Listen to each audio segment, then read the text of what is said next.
sur ma chaîne YouTube et je suis contente de vous retrouver pour cette nouvelle vidéo. Celle-ci va être un peu différente des précédentes parce que je vais vous raconter les 3 moments les plus gênants que j'ai vécu au tout début de mon amnésie. C'est vrai que l'amnésie, c'est aussi des moments un peu cocasses, un peu drôles. Et tout de suite, je vais vous raconter les moments que j'ai trouvés moi les plus gênants, du moins gênant au plus gênant.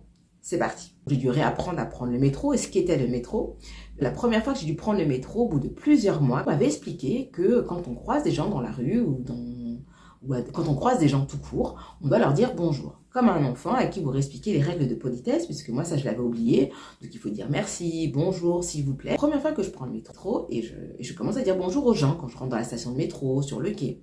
Bon, je vois qu'on me dit des bonjours un peu timides, mais ça répond un peu du bout des lèvres, mais bon. Je me suis pas inquiétée. Le métro arrive, blindé. Donc pour info, moi j'habitais à Paris à l'époque, la ligne 13. Les Parisiens qui verront cette vidéo verront de quoi je parle. Et donc je rentre dans le métro, blindé de monde. Et là, moi je commence à dire un bonjour tout le monde quand je rentre dans le métro. Bon, personne ne me répond, ça réagit pas. Ok. Puis peut-être que comme il y a du bruit, je l'ai pas dit assez fort. Donc je répète plus fort, bonjour tout le monde. Et là, tout le monde se retourne, mais en mode, j'ai vu mes 1000 paires d'yeux se braquer sur moi. En mode, mais qu'est-ce qu'elle nous veut celle-là? Et la solitude du moment, personne ne me répond, personne ne réagit. J'avais envie de pleurer presque. Quand je suis rentrée, j'ai expliqué ce qui m'était arrivé en me disant, bah oui, on m'avait dit qu'il fallait dire bonjour et personne m'a répondu. Et on m'a expliqué qu'en fait, cette règle-là ne marchait pas dans le métro, ne marchait pas dans la rue, ce qui est très bizarre. Donc, en fait, on ne se dit pas bonjour dans le métro alors qu'on croise des centaines de gens. Donc maintenant, j'ai retenu la leçon, je ne dis plus bonjour dans le métro. Mais je vous avoue que je trouve ça un petit peu dommage que ce soit des moments où on se croise toute la journée et qu'on ne prenne pas la peine au moins de se regarder. Ça, c'était la première anecdote. Deuxième anecdote, ça concerne l'argent. Alors moi, je ferai d'ailleurs une vidéo sur le sujet. Je ne connaissais pas du tout ce qu'était l'argent, ni la valeur de l'argent, la notion de l'argent m'était complètement étrangère avec mon amnésie. Et donc, j'avais déjà vu les gens, quand ils payaient des choses au tout début, quand mon ami ou les gens autour de moi, ils collaient un petit truc en plastique. Tout le monde disait sans contact, et ils posaient le truc comme ça. Moi, je ne pensais pas que c'était de l'argent. Je pensais que c'était des choses que les gens, en fait, ils avaient votre nom peut-être sur ce truc-là, et ça disait qui avait pris tel et tel produit. Je n'avais pas conscience qu'il fallait acheter quelque chose. Donc, la première fois où moi j'y vais pour prendre quelque chose, moi je prends, et comme je ne savais pas ma petite truc en plastique, donc qui est une carte bancaire, je le saurai par la suite, moi j'ai la personne, c'est moi qui l'ai pris ce truc-là, et je pars avec. Et là on me dit non, et là elle me rapprête, non mais vous êtes en train de voler et tout. Mais je connaissais même pas ce que c'était le vol en fait. Donc moi je suis là, non, mais je vous ai dit juste pour que vous me notiez mon nom. Moi, je pensais peut-être que tout le monde avait des grands registres et on enregistrait qui achetait qui achetait quoi, pourquoi, comment, me demandez pas, je ne m'étais pas posé la question. Et là, on me dit, mais non, mais il faut payer. Mais c'est quoi payer? Donc, on me dit, il faut de l'argent. Mais c'est quoi l'argent? Bon, je vous avoue que ça a été quand même un moment très compliqué et j'ai compris qu'il fallait après avoir, que là, il fallait payer les choses. J'avais même pas fait le rapprochement entre les petits chiffres à côté des choses et que c'était le prix de la chose à acheter. Je sais pas si c'est très clair. Bref. Et du coup, quelques temps après, je comprends, on m'explique que j'ai une carte, il faut que je la colle sur le petit boîtier. Donc moi, à chaque fois que j'achetais un truc, je collais, sans savoir que ça débitait de l'argent sur quelque chose. Et puis arrivé un jour, on me dit, ah non, ça passe pas, il faut faire le code.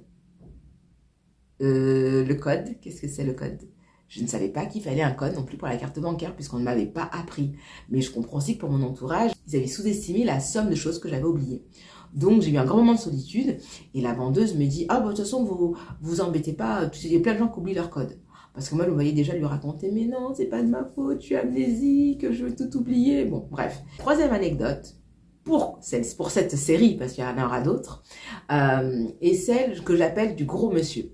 Alors encore une fois, je préfère prévenir avant toute chose que s'il n'y a aucune malveillance dans ce que je dis, il faut voir vraiment ça avec des yeux d'enfant, et quand on ne connaît pas les choses, on nomme les choses comme on les voit. Ça, c'est pour le contexte et pour blesser personne. Donc, je suis à l'hôpital pour des rendez-vous médicaux. Et donc, je vois un monsieur très très gros, mais vraiment très gros. Il y a des gens minces, il y a des gens gros. Voilà, c'est la vie, il n'y a pas de souci. Qui va rentrer dans l'ascenseur. Même jusqu'à maintenant, je regarde beaucoup autour de mon environnement. J'avais remarqué que dans les ascenseurs, il y avait un nombre de poids et des petits bonhommes qui expliquaient le nombre de personnes qui pouvaient rentrer dans l'ascenseur. On était déjà, je crois, 4 ou 5 personnes et je crois que l'ascenseur, on pouvait en prendre 4. Et je vois donc ce monsieur arriver, il va rentrer dans l'ascenseur. Et je dis, écoutez, pardon monsieur, excusez-moi, vous êtes trop gros, vous ne pouvez pas rentrer dans l'ascenseur, nous sommes déjà trop nombreux. Moi, je dis ça pour lui rendre service. Il n'y a aucune méchanceté. Et là, il s'est énervé, oui, comment vous pouvez dire ça, c'est pas normal et tout, vous vous rendez pas compte. Je dis, non monsieur, c'est pas moi, c'est écrit là. Alors, Vous allez me dire comment je peux calculer le poids des gens. Mais comme justement, je n'ai pas forcément la notion des chiffres, moi j'avais l'impression qu'on était déjà beau, on était déjà trop nombreux en termes de personnes. Et dès que si on rentrait trop, l'alarme allait sonner. Bon bref, le monsieur se vexe, il n'est pas content. Et je lui dis, oui, pourquoi vous dites c'est gros? Je dis, monsieur, c'est comme si vous me dites que moi je suis petite. C'est vrai, je suis petite, c'est pas grave. Vous êtes gros, c'est pas grave. Je n'avais pas encore compris que pour les gens qui vivaient mal, des fois leur surpoids et tout ça. Donc il faut voir ça avec l'innocence d'une enfant, surtout. Et donc il rentre dans l'ascenseur. Et je vous donne un mille, l'ascenseur a sonné. Bah, du coup, ça m'a donné raison. Donc, je le regarde, je dis, bah, voyez, monsieur, vous pouvez pas rentrer dans l'ascenseur. Donc, du coup, c'était quand même pas à nous qu'allons descendre. On était déjà là avant les autres gens. Donc, c'était au monsieur de descendre. Du coup, il est descendu. Il était pas content. Et quand l'ascenseur s'est fermé, il y avait des gens derrière qui rigolaient à moitié. Qu'en même temps, il était un peu choqué parce que, bah, ça se voit pas que je suis amnésique. Il se devait dire, bon, cette personne, elle a un retard mental. Et ils m'ont dit, vous savez, il faut pas dire ça, vous allez vous faire agresser, les gens sont pas sympas et tout. Mais j'ai dit, mais il était vraiment très gros, c'était pour lui que j'ai dit ça. Et voilà, moi je pensais bien faire, donc depuis, rassurez-vous, j'ai appris qu'on ne disait pas aux gens qu'ils étaient gros, même si, bon, encore une fois, c'était pas du tout un jugement de ma part, c'était un fait. Mais bref, j'ai appris depuis. Et donc, maintenant, je me garde bien de dire aux gens de ne pas monter dans l'ascenseur. Voilà pour les 3 anecdotes. J'espère que ce format de vidéo vous aura plu.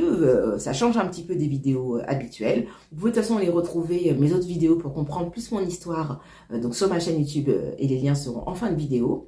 N'hésitez pas à regarder, commenter, liker et à vous abonner. Je sors une vidéo à peu près toutes les semaines. Vous pouvez aussi retrouver mon compte Instagram sur lequel je poste ma vie de tous les jours, pour vous raconter un petit peu, voilà, mon vécu au quotidien. Et puis sur les vidéos YouTube, sur cette chaîne, quand on a perdu 40 ans de vie, comment on réapprend à vivre dans ce monde. Donc voilà, n'hésitez pas encore une fois à mettre aussi des commentaires si vous avez des questions, si vous voulez réagir à cette vidéo. Ce sera avec plaisir et je vous dis à bientôt pour de nouvelles vidéos.